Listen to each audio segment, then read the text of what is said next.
tikrųjų, kalbant apie šiuolaikinį dėstytoją, tai yra tikriausiai kur kas daugiau negu tik tai žinių perteikimas. Šiandien dienai, man atrodo, mes kaip dėstytojai turime labai prisitaikyti prie kintančios aplinkos.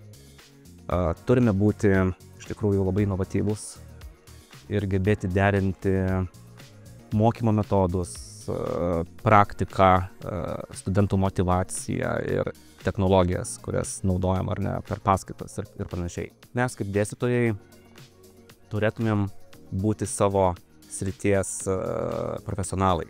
Ir aš galbūt norėčiau pabrėžti, kad šiandien yra labai svarbu norėti domėti savo sritimi ir būti savo dalyko ekspertu. Taip pat, man atrodo, yra labai svarbu įtraukti studentą ir gebėti perteikti ne tik teorines žinias, bet ir praktinę informaciją, praktinius įgūdžius, nes šiandien dienai, man atrodo, studentui yra labai svarbu pajausti tą realų pasaulį per realius, sakykime, pavyzdžius. Ir kitas dalykas, ką galbūt akcentuočiau, dėstytojui pačiam turėtų būti labai įdomu tai, ką jis daro, tai, ką jis dėsto. Jeigu tu esi įdomus pats savo, man atrodo, bus įdomus ir kitiems. Pats dėstyme esu apie 12-14 metų, iš kur labai stebėjau tą pokytį. Šiandienai studentas yra labiau reiklus, yra dinamiškas, bet tuo pačiu siekiantis praktinės naudos. Šiandienai studentas yra inovatyvus, lankstus, kūrybiškas. Man atrodo, jiems labai yra svarbu matyti prasmę, dėl to jie nori žinoti tą mokymosi tikslą.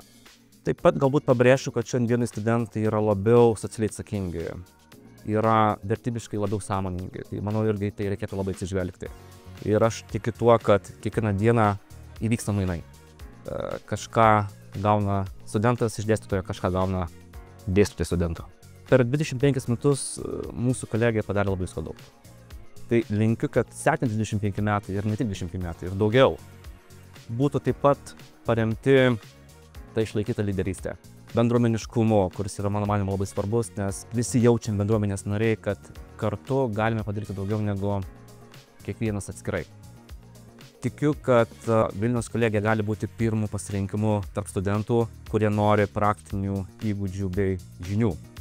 Linkiu, kad kolegija atitiktų ir toliau reiklaus studento poreikius, kad Vilniaus kolegija taptų pagaliau ir taikomųjų mokslų universitetu.